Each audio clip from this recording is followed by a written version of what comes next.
and welcome to this month's Power Speaking Live event. Thank you so much for investing your time today in what is sure to be a rich, insightful, and so relevant conversation. I'm Carrie Beckstrom, the host of this monthly event and the CEO of Power Speaking Incorporated. Today's session is all about inclusive conversation. It's how we go about effectively connecting with, engaging, valuing, and achieving the desired result when speaking to a very diverse group of people. There is so much at stake in our businesses, in our personal lives, and in the world that requires us to figure out how to work together across cultures, across diverse backgrounds, so that together we can accomplish so much more than we could ever achieve on our own. Think of climate change for an example. As Seth Godin says, it's not a me problem, it's a we problem. Connected, we are far more effective than each of us acting individually. Now, inclusive communication alone won't save the planet. It won't ensure you close that big deal that involves working with a diverse set of decision makers or effectively onboard a diverse group of new employees. It is a very critical component, though, to achieving success in these types of diverse situations. And I'm really thrilled to hear that in looking over the registration data for this session, we have people joining us from all around the world: the US, Germany, India, Kenya, Portugal, etc. And we'd love to hear from you. To start with, please put in chat one goal that you're currently trying to achieve that involves working with a very diverse group of people. Share with us in chat what that goal is. And by the way, we have a wonderful moderator with us here today, Brian Moore with Power Speaking, who will be helping to monitor chat. We intend for this to be a very, very inclusive conversation. I know there has to be a few of you working on some sort of goal that involves working with a diverse group of people. Understanding instead of judging. Thank you, Ralph. Yeah, seeking first and foremost to understand. Keeping the courage of a leader podcast in the top 5% of podcasts globally. Well, that is quite the goal. I like that, Amy. And one of the many things that requires is making sure you're being inclusive so that your message is really resonating. All right, how about one of your biggest challenges as it relates to communicating and connecting with a wide range of people spanning cultures, backgrounds, and generations? What are some of the challenges that you encounter?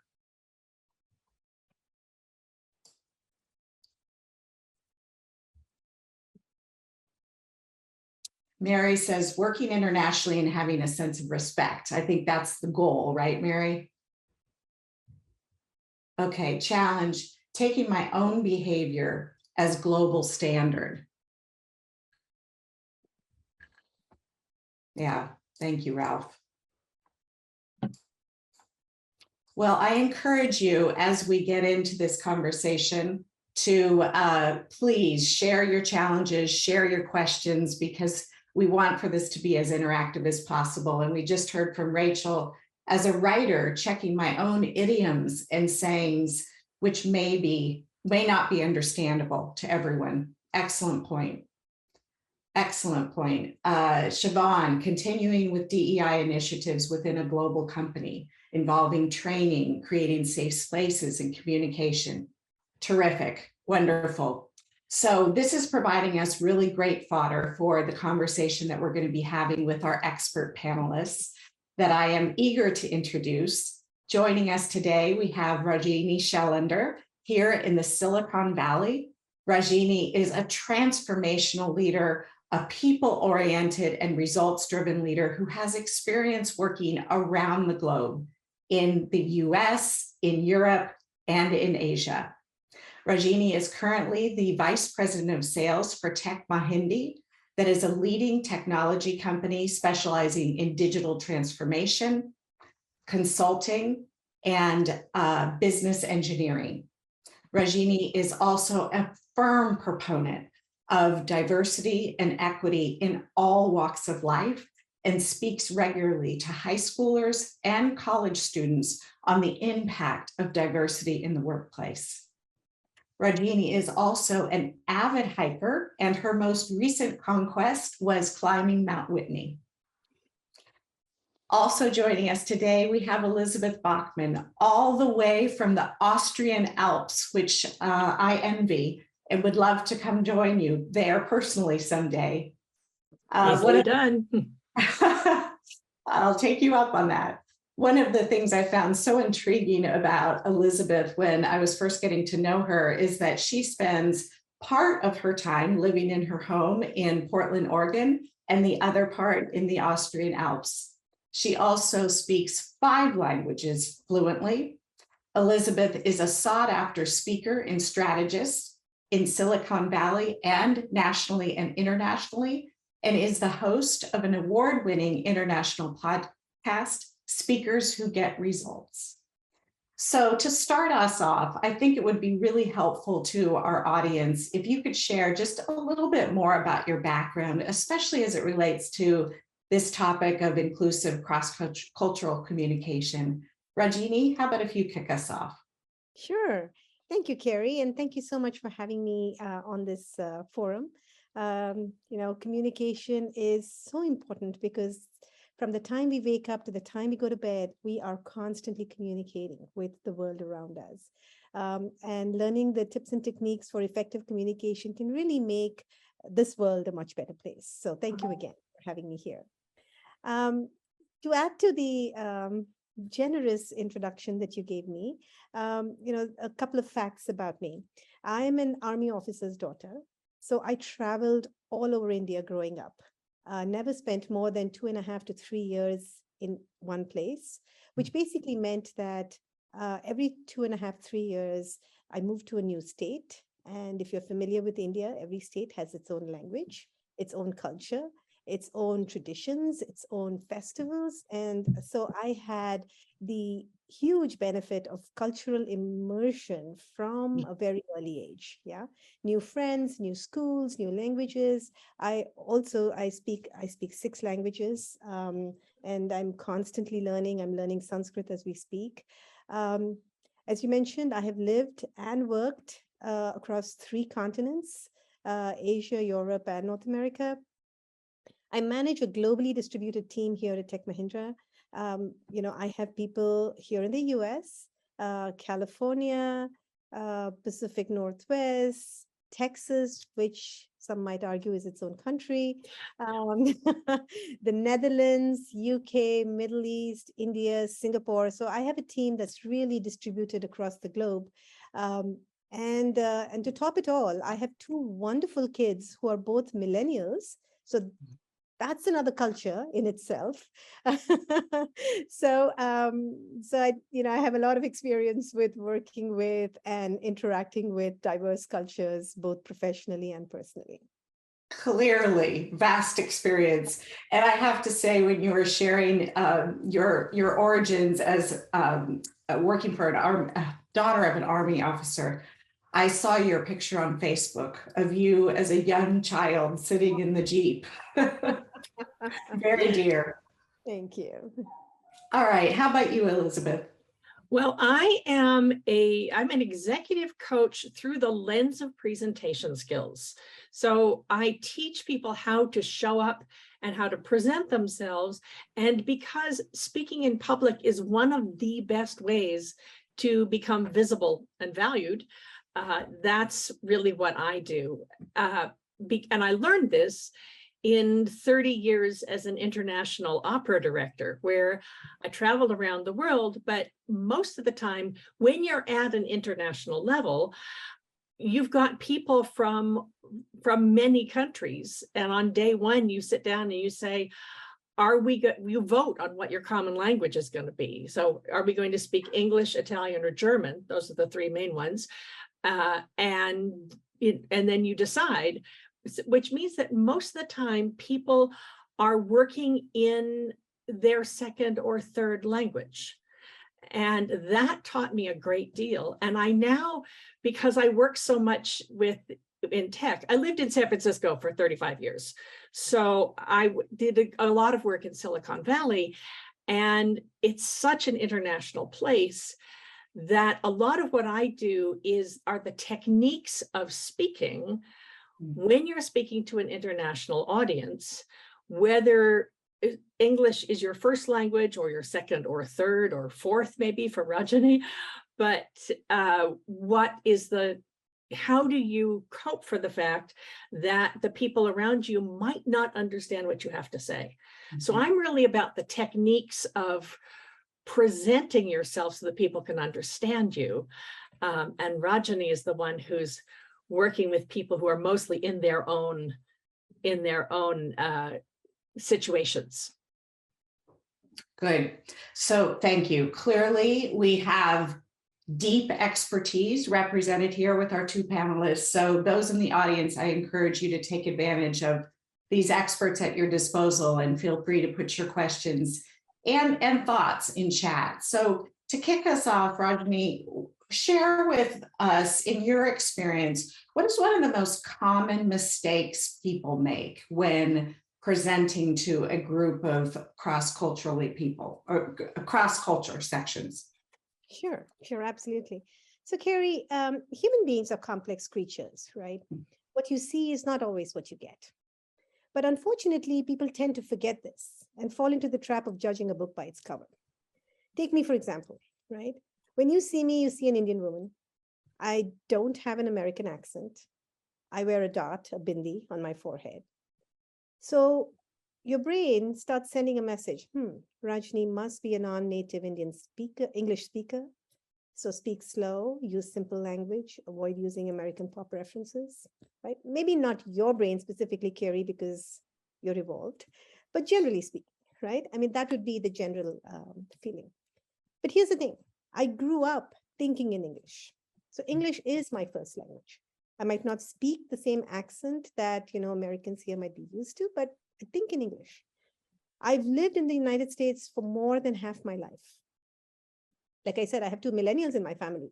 So I know a thing or two of pop culture, right? We talk about this paradigm called the culture iceberg, which basically talks about two things, right? What you see above the surface, the tip of the iceberg, is called the surface culture. And what's hidden underneath is the deep culture.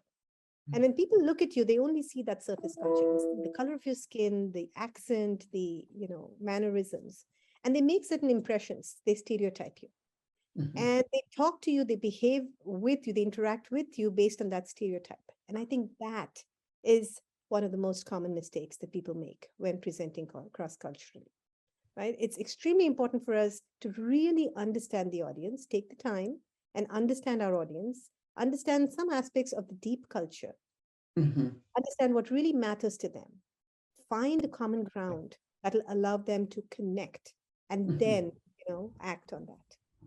Excellent. Yeah, I love the concept of going deeper than that surface culture and really seeking to understand the individual and the people you're addressing on a cultural level and avoid those stereotypes. Right. Do you have any examples that you personally experienced? I actually do. So I conducted a social experiment with myself. It's always easier to do these things with yourself because you're not offending anybody. So I conducted a social experiment about a few years ago, maybe 5-6 years ago. I travel back and forth to India very regularly, once or twice a year. And I usually travel in sweats and I'm comfortable and I'm just, since I travel a lot. But this one year I decided that I'm going to try something different. So I actually traveled back from India wearing Indian clothes, which I never do. So I was uncomfortable. But I said, I'm going to try this just to see how people treat me. And, it was eye-opening, right? I traveled on Lufthansa, so I came via Frankfurt, and I noticed right from the get-go, right? The woman who checked me in at the airport in Bangalore, all the way from there in Lufthansa, in Frankfurt at the airport on my layover, and then the air hostesses on the flight, they all treated me very differently than they would have treated me if I was wearing my sweats, right? Mm. So they spoke to me real slow, and they articulated every word and repeated themselves. And, on one level, I was thrilled that people were making an effort to connect because they thought that maybe, they needed to do all that to get through to me. On another level, I was ticked, right? Because, but it did reinforce the fact that people tend to make some first impressions and then act on those first impressions. If they had taken the trouble, just speak with me, right? Just 2 minutes, they would have known that what you see is not what you get. Exactly. That reinforces your point so beautifully. Thank you for sharing that. So let's say, Elizabeth, that I have a huge high stakes presentation coming up that involves presenting to a very, very diverse group of people around the world.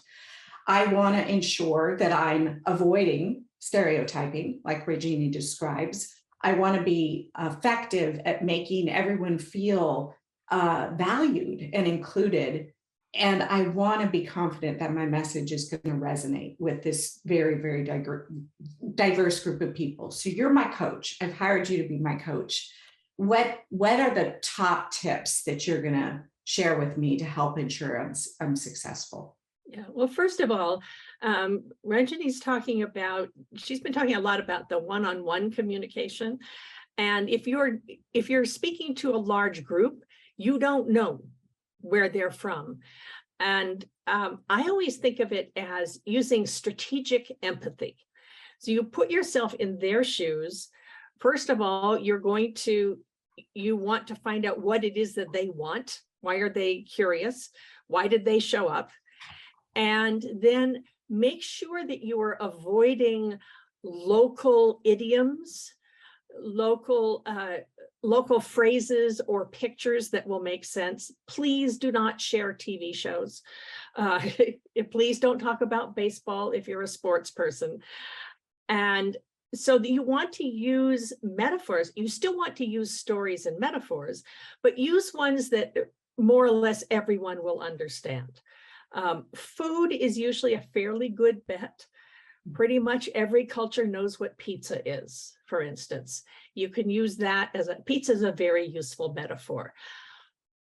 And when you speak, you don't have to be very slow, but try to find words that people will understand, words with consonants. And there's an exercise that you can all try, which is one of the things we say more than anything is our name. And it's really easy to say Elizabeth Bachman. We tend to run it together. We don't notice. Honor the space between the letters. A good way to do this is to say, my name is Elizabeth Bachman, which gives the brain a little bit of time to take in the first name. So there's space left in the brain to hear the last name. And also to pause as a presenter, to finish one session and start another. The tendency that everybody does is to go from one section to another without stopping, because you know what comes next, but they don't. If you think of it like a concert, one of the things that I always noticed in the music business was we want a chance to hear the end of a song and applaud. So we need that break to clear our brains to hear the next piece. So or another way to think of it is, think of your presentation like a magazine article. If you were writing it as an article, anywhere that you would have a new paragraph, that's a new thought. So pause for a moment and start the new thought. there's a lot more about it, but I will stop there and see if we have any questions. I like that. They're so practical and accessible, right? That we could all put into practice with a little bit of thought. Rajani, anything you'd like to add? No, I think Elizabeth articulated it very beautifully, and I'm taking notes as well, Elizabeth. It's great. Thank you. What was the term you used at the very beginning, Elizabeth? Strategic Empathy. That is my signature term for putting yourself in the shoes of an audience, or in this case, put yourself in the ears of your audience. Mm-hmm. If there's a word that they might not understand, that especially if it's something that you've written before, especially if you're doing technical information, Mm-hmm. you might want to use a phrase that will set it out. And words with consonants in English are very helpful because it gives you a beginning and an end. Mm-hmm. Mm-hmm. Thank you. So you talked about the fact that when you're presenting to a very broad audience, you might not necessarily even know all of the cultures represented in the group. It sounds like, appears you have something you wanted to add. One other thing I forgot is, if you're presenting to a broad group virtually, have captions. Mm-hmm. Because often, this happened to me when I was working in Argentina, my Spanish got much better because during the off time, I was watching TV. I was watching American shows with Spanish captions so I could understand what was going on. So use the captions. That's very helpful. Okay, excellent advice. So just building on this a little bit, Rajani, how do you ensure when presenting to a diverse group that you're honoring the various cultural norms and etiquettes of the people in the audience? Oh, excellent question, Carrie. Here's how I look at it, right? The purpose of communication is connecting with people. It's to build rapport, to find common ground. So, well, there's a number of techniques that I use, but let's start at the beginning, right? The very first time you're actually addressing this group, like Elizabeth said, you might really not know much about, the various cultures that are represented in that group, but you have a general idea. And there's those surface culture pieces that, hopefully you've done your homework. You know who's in the audience, like you said in the beginning, you know which countries they're from, just a few things. So when addressing such a multicultural group, I find it very effective to start off with finding that common ground, right? Good morning, good afternoon, good evening, because you know that they're in different time zones. I've gotten to so many meetings where people have come and said, good morning, when it's actually 10 p.m. for me, right? And it's immediately a little discordant. So just to avoid those little things that, people don't think about. So start off with a more generic and a more personal, and give a more personal greeting. The other thing that I like to do is, knowing that there are multiple language groups represented in my audience, start off with a hi, hello, hola, bonjour, namaste, right? Which basically, again, talks to individuals, because people love to hear the language that they are comfortable with. They just love it. Yeah. And immediately, without knowing these people in the audience, you're building connections with them. They perk up, they want to listen, they feel like you're speaking with them one-on-one, which is really hard to do in a large group, even in person, and even more difficult to do on a virtual session, right? Yeah. These little techniques, right off the bat, I'm acknowledging and honoring the diversity in the audience. The other thing that I like to do is maintain etiquette, right?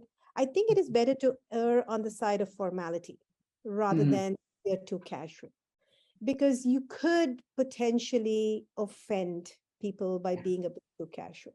Now, there are certain cultures where it's okay to be casual, where it's expected to be casual, for you. But there are certain cultures where it's an absolute no-no. So when you have a diverse group, it's better to be more formal than casual, right? Because I don't think anyone can take offense to you wearing a suit and talking, in a more formal way than in. Like Elizabeth said, I avoid slang all the way, because again, it can be confusing to those who don't understand the reference, or it might be downright offensive to some cultures, right? And, be careful with humor, be careful with irony, because, while it definitely has a place, I mean, I love to start off my talks with a little joke, right? To get people comfortable and laughing. But when you're talking to a diverse audience, that's a tricky thing. So I would be very careful with humor.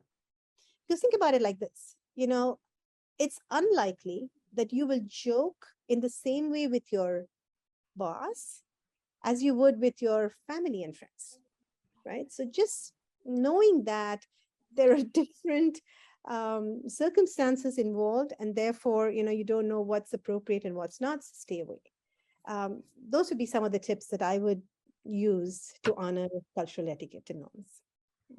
Excellent. And again, so accessible and practical, things that we can all do that can make a big difference. Elizabeth, you were holding up your hand. I was just going to say that Rajani's comment about being dressed well, if you know who your audience is and what the expectation is, more or less, maybe it's the industry expectation where Silicon Valley is multilingual, but mostly very casual.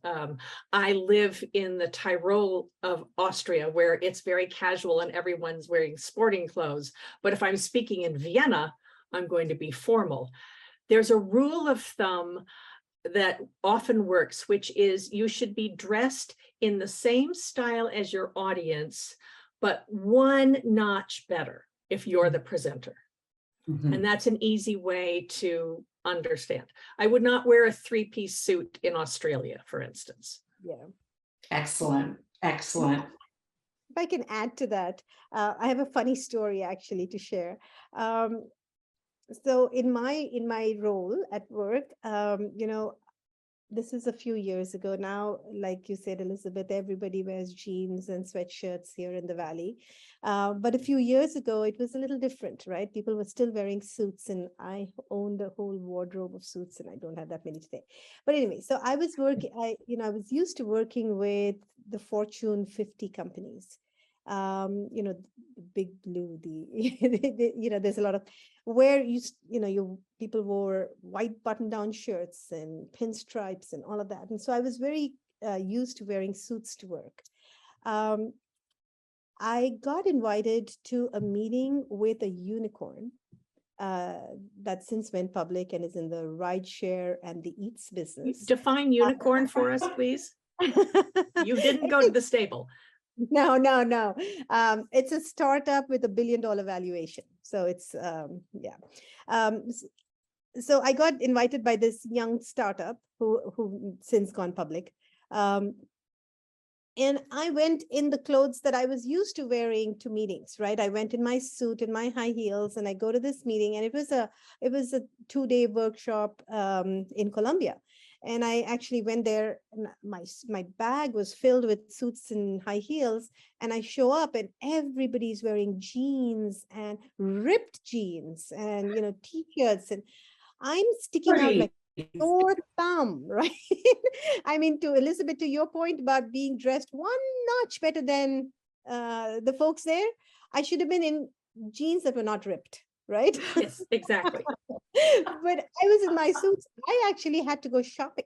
I actually went shopping that evening to the local mall, and I picked up more appropriate clothes. So knowing your audience and, kind of presenting. And presentation is not just verbal presentation. It's also the way you look, the way you act, your verbal and non-verbal cues. All of that is part of the presentation philosophy. So just wanted to share that. Great example in the reverse, right? And I'm sure we all have those stories that we learn from firsthand experience and don't make the mistake again.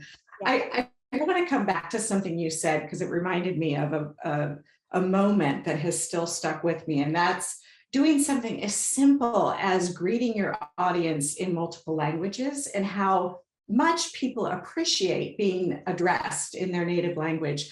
Did either of you happen to see the men's final in tennis in the US Opens? No? Yeah, well, and I am going sports here, but it does relate. So the winner of the men's final is from Spain, Carlos Alcaraz. And he was being interviewed after the match. And after answering a number of questions in English, the announcer invited him to address the crowd in his native language. And it was at that moment that he became the most animated, the most emotional, the biggest connection with the audience. And it was just such a beautiful thing to see. Simple, but so powerful. And think about how that meant to the fans in the crowd that were from his home country. I think it's very, very powerful. And again, something that has stuck with me for a long time. So speaking of non-native speakers, Elizabeth, you mentioned at the outset that you have quite a bit of experience working with people whose English is not their native language. So can you share some of the advice that you impart to help non-native English speakers connect effectively with their audience? Well, if you are speaking in English, be aware that, especially if this is important, be aware that you're likely to be nervous at first. So practice. What I like to do is absolutely memorize the very beginning and the very end of my speech. So I ran a nonprofit, an Austrian-American nonprofit for 11 years. And in Austria, I had to give speeches in German. And so I have been there. And there are days where I was shaking so hard. Absolutely memorize the very beginning and the very end, because those are the times when you're most likely to be nervous. And breathe. And then make sure that you pronounce things, that you choose words that can be pronounced, and don't rush. Right now I am consciously speaking slower than I could if I were in conversation with a friend, but it's not very slow. You just need to slow down a little bit, breathe, and pause. One other thing I would say is, if you have a very thick accent in English, invest in some classes to learn how to pronounce the sounds that don't exist in your native language. English has some of the most complicated pronunciation that doesn't sound like what it looks like on the page. And it will make a big difference, because if people cannot hear you, they'll turn you out. Especially nowadays when we are virtual. If you're working with someone virtually, it's really easy for them to shrink the picture down into the corner of the screen and play solitaire or answer their emails. They're not going to be paying attention. So you work on engagement techniques. Also, if you're working virtually, ask people questions, ask people to write things in the chat. That's a good way of making sure people are more or less awake and listening. Yeah. Great, but very, again, practical. Rajani, something you wanted to add? Yeah, so I agree with Elizabeth. Accents are important. And if you have a really thick English accent, or thick accent when speaking English, it does, turn people off. But the thing that I want to kind of encourage non-native speakers to do is get comfortable in your own skin. A lot of times I've heard people, non-native English speakers, with a contrived accent, right? I mean, there's an accent that, and it really puts me off, because it's confusing, doesn't sound right coming out of that person, and it gets all jumbled and garbled. So yes, try to simplify your enunciation, try to understand exactly how words should be used, but at the same time, own it. This is my, right? I mean, if you look at Europe, for example, people are very comfortable conducting business in local languages, and they don't feel like they have to be pushed to speak only in English. So own it, own your language. It is a beautiful language. Whatever language you speak is a beautiful language, and you are speaking in a language that is not native to you. So you are not going to sound like a native speaker. That's fine. make the effort, because you do want to connect with the other person, but don't be so nervous or conscious of your accent that it takes away from the sincerity or, the impact of what you're saying. I think I probably should have said pronunciation instead of accents. Make sure that you are pronouncing clearly so that people can understand you. Your accent, the way you shape the vowels and such, will actually make your speaking richer and more interesting. But it's kind of like that's adding a little bit of salt versus a lot of salt. If your accent is so thick that there's a lot of salt in the dish and all we can taste is the salt, people won't stay around to eat the rest of it. Yeah, I agree.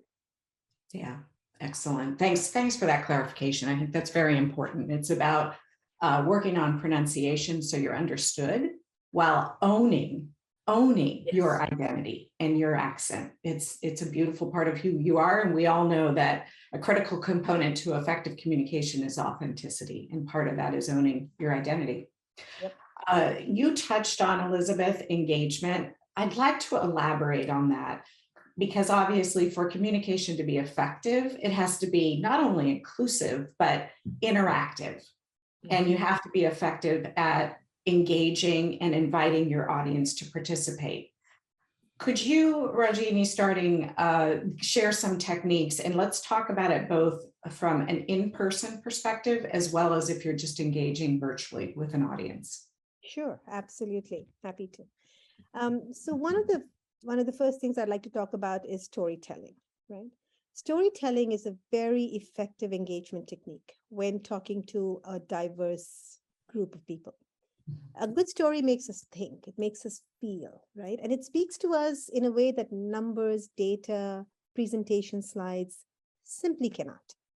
The strongest stories I've found can tap into my emotions and genuinely help me connect with the speaker, genuinely make me want to understand what they're trying to say. So I would say incorporate storytelling in your presentations. Use yourself as a subject for the most part, because like I said earlier on, you're not offending anybody else, right? You're using yourself as a subject. It's your personal story, and therefore cannot be offensive to someone else, right? For the most part. I mean, be careful about the content, but for the most part. So I think storytelling is a very overlooked technique, but a very, very important and critical technique in effective presentations, communications with a wide audience. The other thing, and I think we touched upon this earlier, is the use of visual aids, right? Visual aids bring clarity to the subject. Now, if I were to say football in Spain, it's very different from if I said football in the US, right? But if I put a picture of a football on the screen, there's no confusion. The Spaniards will know that we're talking about football. The Americans will know we're talking about soccer, right? So it's just, or whatever, it's soccer ball, football, whatever. So I'm just saying that if we used a visual aid, right? If I talk about biscuit, if I said biscuit, here in the United States, you're thinking of a buttery, flaky bread, right? Whereas in India, you're talking about a cookie, right? So these are things that are very, Elizabeth, to your earlier point, not only is English very complicated in the enunciation, but also in the meanings, right? The same word has different meanings in different parts of the world, depending on the context. So using visual aids really helps with that engagement with the audience, because you don't want them to go off on a different train altogether, especially in virtual meetings, right? In face-to-face live meetings, you're able to read the room. You're able to look around, sweep your eyes around the room and see if people are with you. They're following you. But in a virtual meeting, unfortunately, you don't have that opportunity, because especially today with all the fatigue, the camera fatigue that people face, most people have turned their videos off. And if you're not able to hold their attention, they're off doing their thing, right? So visual aids really kind of pulls everybody together and keeps them focused on the matter at hand. The other engagement technique that I use very, very often and very, very effectively, especially with diverse audiences, is, and it works both in live situations as well as in virtual situations, is using game theory to help get the conversation moving, right? People love games. At heart, I think we're children. We love games. We love to, put our minds to work to solve a problem. And um, and there's ways to do it both in a live audience as well as on virtual meetings, but it gets everybody together. It gets them engaged. It gets them to put away their phones or their solitaire and actually focus on what's happening, what the presenter is saying. So using games, both in a live situation as well as a virtual situation is extremely important engagement technique. And finally, it's the feedback, right? Getting feedback. And again, you can do this both in a live situation as well as virtually. In a live situation, you're like, everybody stand up, and those who've done this, sit down, and those who've done this, sit down, or whatever, and you're getting everybody to kind of engage. In a virtual situation, it's like, raise your hands, or, chat, or, give us some feedback, or add to this word cloud that I'm building on the screen together with you, whatever it is, right? So there are ways for us to get feedback from the audience, and that keeps them engaged, keeps them focused on what we're talking about, and doesn't give them the opportunity or the need to kind of zone off, zone out, and go do their own things. Yes, I love that you said opportunity and need, right? Yeah. Because you're keeping them engaged and wanting to participate. Love those techniques: storytelling, visual aids, games, feedback, lots of different feedback loops. Something I just want to add with regard to storytelling, in addition to all the things you mentioned in terms of it being drawing up the emotions, making it memorable, makes it much more sticky. It's also such a wonderful technique to connect with a broad, diverse group of people if you use universal concepts.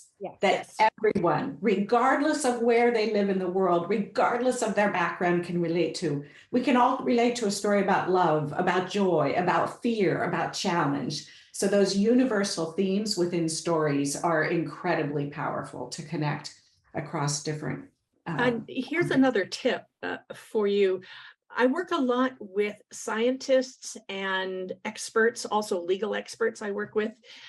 And quite often they'll say, I can't tell a story. I have to give them the lists and the statistics and so forth. But even if you are an absolute list person, technical person, you learned about the world through stories as a child. And so human beings remember stories more than they remember facts. So if you can come up with a metaphor to attach to your facts, say the facts. Often I work with a lot of women who are female scientists and are worried that they won't be taken seriously. Say the technical term so they know that you know what you're talking about, and then say, you can think of it as some of my medical clients now say, I will say, you can explain it to your patients as da da da da da, and they know that you know what the technical term is, but of course the patient's not going to know, so you're going to give them a metaphor. Excellent. Great advice. So the combination of the two is incredibly powerful. We have 15 minutes remaining, so I'm just reminding the audience, if you have any questions or your own advice you'd like to share, I invite you to put your thoughts in chat. So, question for you, Elizabeth. Any advice for how to gracefully recover from a cultural faux pas? We're all bound to make them, despite our best efforts. We all make them, and I'll have to say, as an American living in Austria, in a small village in Austria for half the year, I am very careful not to be thought of as that shallow American who's too bold. I've been accused of that. So it's a different description, a different discrimination. First of all, you do your best to find out what you can about the culture where you're going.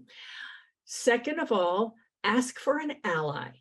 see if you can get someone who is on your side, who will help you, and just say, and if I say something wrong, or if I do something wrong, just let me know. Especially when you start to get comfortable, then it's easy to fall into some of your old habits, which might not be good. And I learned about this the hard way. I was directing an opera in Argentina, and we were working in a combination of English and Spanish, but mostly in Spanish. And there was a day where on Friday evening, at the end of when we had a weekend off, my assistant, my Argentinian assistant, told me something, piece of news, and she used an idiom that any Argentinian would understand. But I translated into English in my head, and I thought it meant that one of our key people had quit, had left. And so the producer and I spent the weekend trying to find a replacement for this performer. And on Monday morning, he came into rehearsal first thing. It turned out that it wasn't a problem after all. I had completely misunderstood. I didn't stop to ask for the clarification. But what happened was there was a lot of feelings were hurt. It was a mess. And they never really trusted me after that. Mm-hmm. So they had been talking about bringing me back for 3 or 4 other performances, other productions. And ultimately, they just said, goodbye, been nice to know you. That was it. I never went back. Oh boy. So lost the other jobs because I misunderstood the language. Mm-hmm. Mm-hmm. And I'm sure learned a lot from that experience. Yeah. Thank you for sharing that. Ajani, anything you'd like to add? No, no, I totally understand what what you said, Elizabeth. And I think the most important thing is really to practice humility, right? We are living in a diverse, multicultural world. We are faced with situations where we have to make decisions. We don't have that much time to really go do our research and think. And there's a very strong likelihood that we will commit some faux pas from time to time. I mean, it's just the nature of the world we live in. But practice humility, truly listening to others, acknowledging our mistakes, learning from them are critical components in inclusive communications, right? Yeah. One thing that I own it, practice humility, acknowledge it and move on and learn from it. Yep. Just one other quick example, which was I ran a bilingual opera company in Austria with German speakers and English speakers for 11 years. And one of the very first things I would say was, I would tell the new people each year was that German doesn't have the helper words that English has. So people think that the Germans are always commanding you, do this, do that. And Americans expect you to say, would you please? And so my German friends say, why do I have to waste the time? Just do it. And the Americans get insulted when you say that. So you need to know that it's the way the language works. Mm-hmm. And be aware of that, and then be able to not react defensively if somebody forgets to say please. Yeah, great example. We do have a question from Mary as it relates to inclusive communication. When you deliver your presentation to executives, are there any different pieces of advice that you'd offer? Rajani? Keep it concise. Keep it factual.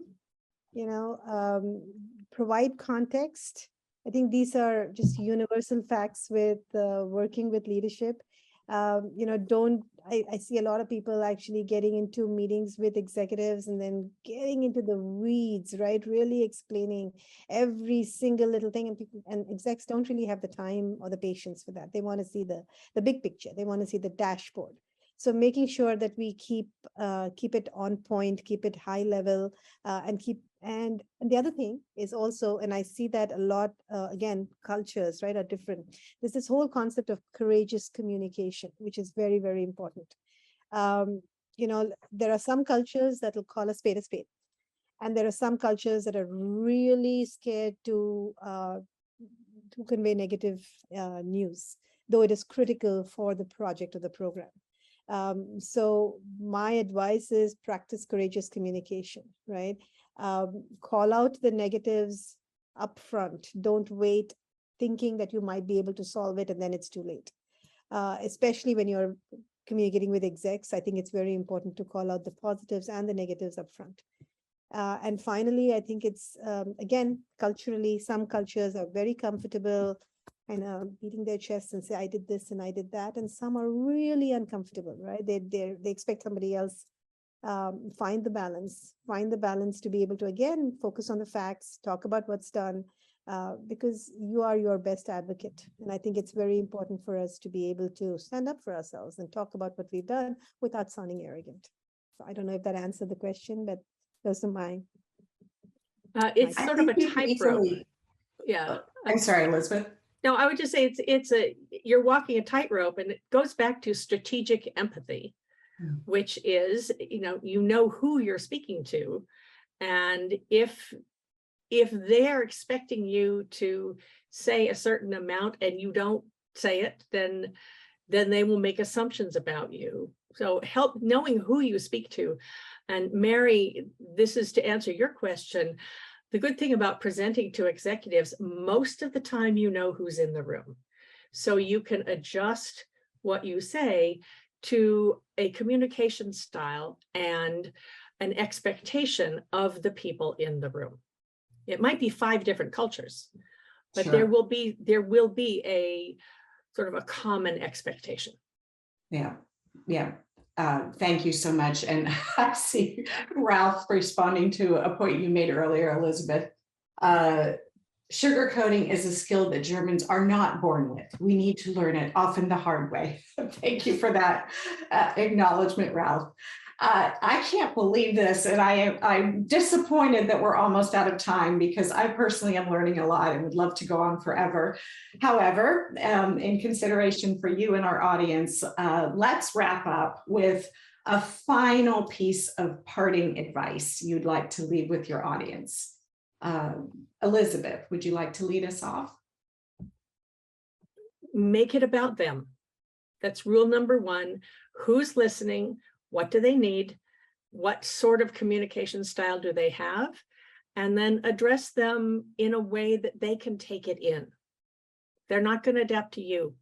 You need to adapt to them. It's about the audience, not you. It's about the audience, exactly. Yeah, no, I love that.